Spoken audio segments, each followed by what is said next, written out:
لکه څنګه چې د نن دور ښځې ناوخته پورې ودي د مالدارو کورونه د شپې نه ټي ویګان ګوري، فلمونو ډرامې ګوري، فیسبوک یې کوي، لوی لوی موبایل یې ورسره الله ناراضه کی. او پاتې لا دا محترمو اوس خو لا بله شروع ده، بازارونو ته تلل او بیا ټیلرانو ته د جسم ناپ ورکول. الله اکبر. یا خو هغه ښځې وي چې فاطمة الزهرا وایي، خبره اوږدېږي بهرحال، فاطمة الزهرا وایي چې کله زه وفات شمه زما جنازه به شپې وباسئ، په کټ به راپاسئ او بل څادر هم خور کوئ چې زما د جسم ساخت هم چاته معلوم نشي. هغه به ستا سردار هله جوړېږي چې کله ته د فاطمې سنت ژوندې کې خورې. که ته وایې زه جنت ته لاړه شم، د الله په ذات قسم خوږ نبي فرمایي رب کاسیات عاریات مائلات مملات. ډېرې ښځې چې لباس به اغوستی یې به بربنډې، چست لباس، نری لباس، په بازار کې په ټیلرانو ګنډل، دا خو د سره د پښتنو ثقافت نه دی، دا خو اسلام نه بعیدې خبرې دي چې یو ښځې په کپړو باندې سړي نظر ولګي. دا اسلام نه لرې خبرې دي. رسول الله فرمایي دغه ښځې چې دا لباس اغوندي او په دې خلکو باندې لباسونه ګنډي، خلک ځان ته مایله کوي، بازار ته څه نه ځي. مائلات مملات، بل باندې مخویږي او خپل ځان ته خلک مایله کوي او خوی دیني خرابوي. رسول الله فرمایي لا يدخلن الجنة ولا يجدن ريحها. جنت بی در باندې حرام دی، د جنت بی در باندې حرام دی. لکه فاطمه وایي هغې ښځو سردارۍ چې کومو ښځو پاک ژوند تېر کړی. محترم دا ټول د دنیا محبت دی. هره ښځه دا په دې کمپیټیشن کې مقابله کې ده چې بل نمبر څنګه زیارې وکړم. او بیا دا بل رواج پخوا دغه رواجونه اوس پکې نوی رواج دا چې مړي په درېیمه ورځ باندې دا تاسو کوم خرافات کوئ. خویندو دا واورئ کومې ښځې چې زما اوازه اوري، که هغه د میډیا په ذریعه باندې او که داسې وي، یاد ساتئ چې درېیمه ورځ دا رواجونه د ستاسو لپاره د دنیا عذاب او د آخرت دواړو عذاب کافي دی. بس تاسو چې حلواګانې وړئ، تاسو چرګ وړئ، د خاوند کور تباه برباد کوئ، تاسو به الله له څه جواب ورکوئ؟ ولې د خاوند په تاسو حق نشته چې ته د ښځو د خاوند د ښځو د خاطر او ښځو ته خپل ځان د دغه رکوه لپاره چې کوم دی هغه ته خپل آخرت تباه کوې، خپل خاوند زندګي په داو لګې، الله له به څه جواب ورکوې؟ نو خویندو درخواست درته کوم دا رواجونه ختم کړئ، د حیا زندګي خپله کوئ.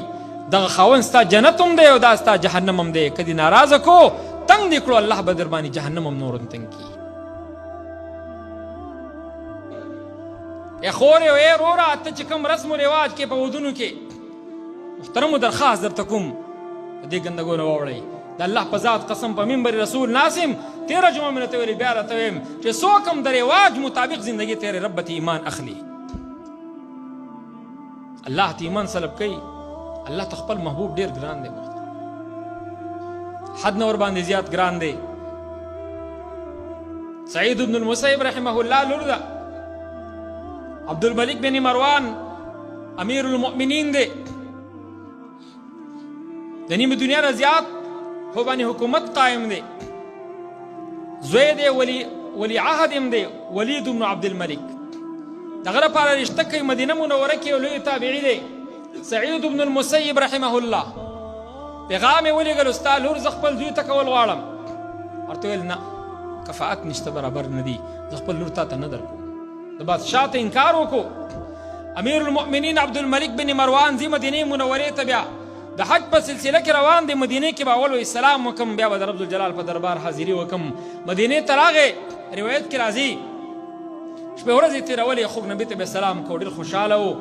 یوه ورځ ناڅاپه رخیلولې نه راپاڅېدلو، اواز یې وکړو هله شاوې ما له څوک وګورئ چې ما ته د خوږ نبي حدیث بیان کړي. هغه شورتې والا لاړو، حاجب چې کوم څوکیدار و زر زر مدینې بوی کې ګرځي، بلا حلقې لګېدلې دي، یو سپین ږیری شیخ پکې ناست دی، شپېتو کالو. ده ته وویل اشاره یې ورته وکړه داسې، خیال یې دا و چې ته زما نه مرغوب شو. نور ته له توجه ور نه کړه. دلته د رسول الله روضه، هلته د رسول الله قال الله قال رسول. ورته وایي ته مانئ نه، تا ته اشاره کوم. وایي ما ته اشاره کوي، وایي څه وایي خدمت وایه، که باچا دې غواړي وایي چې ما ته څو حدیث وایي، زما څوک راوله، وایي زه خو د باچا سړی نه یم. ورته وایي که ضرورت دی حدیثو ته راشه، زما حلقه کې اخره ته ځې خالي دلته کښېنه. که ضرورت دی نه د رسول الله حدیثو پسې به ته ګرځي او تا پسې نه ګرځي. راغی وایي څه دې وکړو؟ وایي امیر المؤمنین دغه سانتي یو سړي ته مې خبره وکړه، سپین ږیری بابا دی، هغه ته قار شو. ورته وایي ښه، وایي لکه خوار شویه چې ته ورته ویلې نه وې ښه وه، ما ته معلومېږي دا چې دا سعید المسیب دی. چې ما چاته د رښتې پیغام را لېږلی دا ما ته هغه معلومیږي. مخکې قصه راته کوم محترم. بیا راغې سعید بن المسیب رحمه الله لور نه ده ورکړې هغې سړي ته، بادشاه دی د وخت، زوی ته یې لور ور نه کړه. د دې بادشاه 2 زامن دي خپلو کې لګیا دي. هلکه وایي دې بابا ته ګوره، وایي دا څوک دی؟ مشر ورته وایي دا سعید المسیب دی.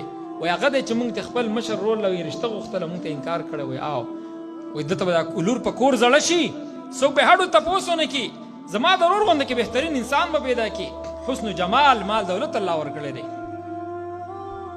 یو کس شاته غلی ناست دی، د مدینې اوسېدونکی دی.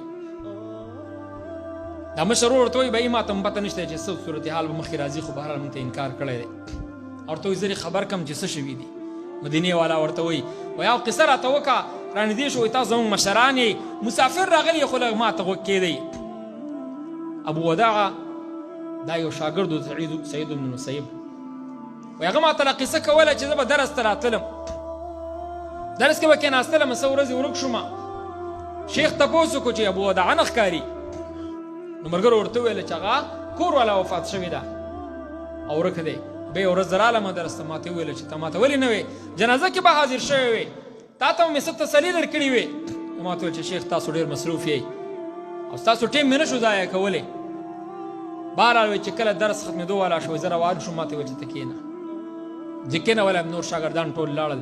دا کبار تابعینو کې د محترم سعید بن المسیب، دا ابو هریره رضی الله عنه زوم دی، لور سره هغه وبه نکاح کړي.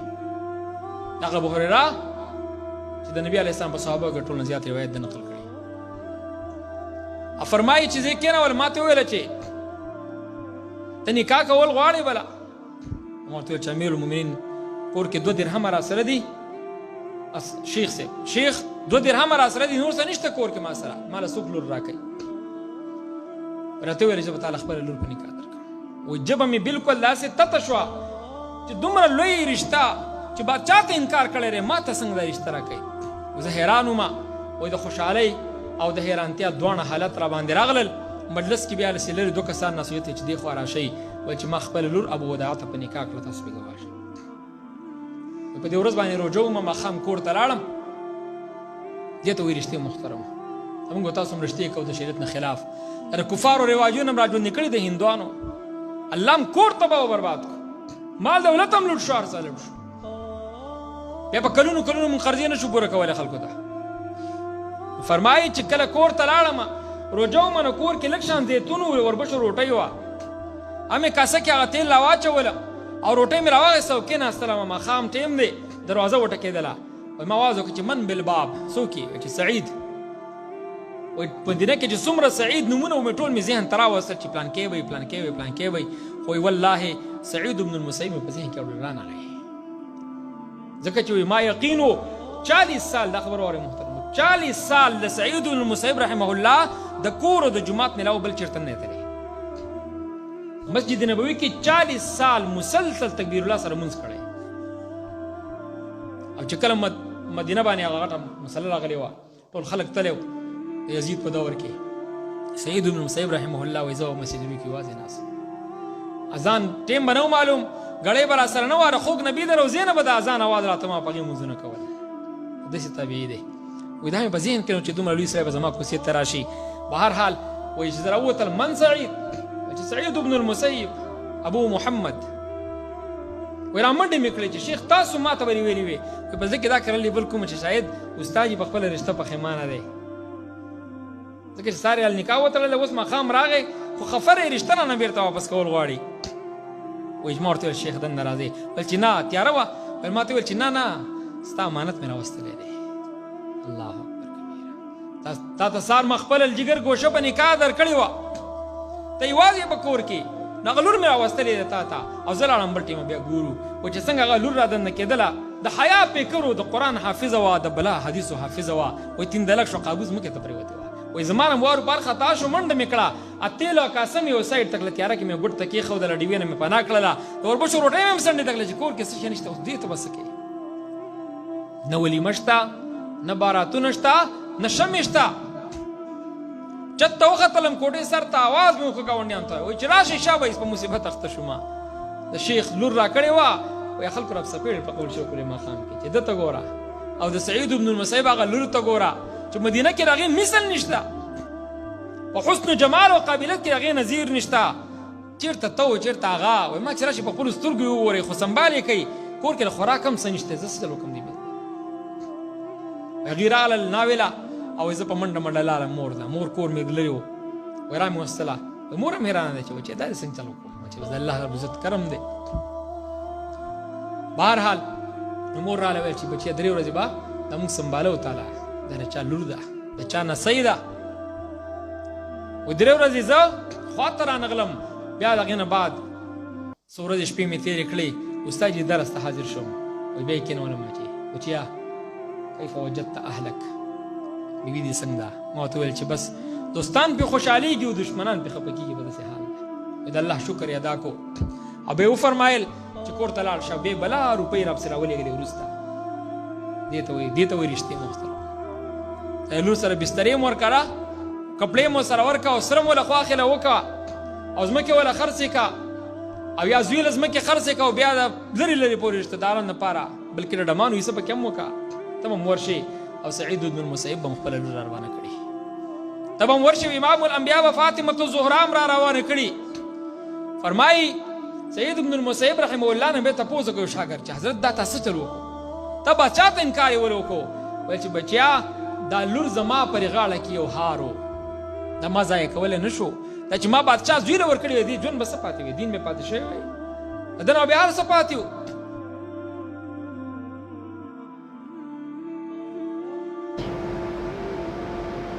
امام مدیني رحمه الله فرمایي یو دشته کې روان وم، ګورم یو زنانه ده ډېر زیات الله حسن ورکړی دی، صحت یې ورکړی دی. وایي ما دې زنانه ته وویل چې معلومیږي دا چې ډېر د خوشحالۍ ژوند تېرې ځکه داسې صحتمنده یې. هغې راته وویل چې نه امام صاحب داسې نه ده، زما څه عجیبه قصه ده. زه کور کې وم، د غټ اختر په ورځ باندې زما خاوند یو چیلی را سملو ولالې کو، 2 بچیان ته الله تعالی را کړي د خاوند نه. دا واقعه امام ذهبي رحمه الله الکبائر کې ذکر کړي. الکبائر معنی لوی ګناهونه او دا نوحه پکې هم ذکر کړي. دا دوی ګناه کبیره ده، که زنا چې ګناه کبیره ده، لکه سود چې ګناه کبیره ده، هغه شانتې په مړي باندې واویلا کول دا ګناه کبیره ده. فرمایي چې بیا دغه یو بچی مې دی بل بچي ته وایي چې تا ته پته ده چې ابولهب عزت څنګه حلاله کړې وه؟ او چې نه ما خو نه ده لیدلې، چې راځه تا ته ښیم دې سم له چاړې راواخېستله، دا وړوکي بچي به مرۍ چاړه راخلله. چې وینې ولیدلې چې ورور مې حلال کړو، اوس به مې څه کېږي؟ نو ماشوم اکثر به یې تښتي د کوره، نو دې ماشوم منډې کړې غره ته وتښتېدو. امام مدیني رحمه الله فرمایي وایي ښځې ته ما وښودلې حیران پریشان چې خدایه دې ښځې ته وګوره دې به څه غم تېر کړی. وایي چې کله غره ته لاړو خاوند مې پسې لاړو، خاوند مې د تندې د لاسه په غره کې مړ شو، او چې زه لاړم بچی مې لیوه مات کړی هغه هم مړو. تنها پاتې شوم، د زمانې مصایبو دې حد ته رسولی یم، خو غم یې تېر شي. امام صاحب یو جرح وه، یو غم و، تېر شو، خبره ختمه.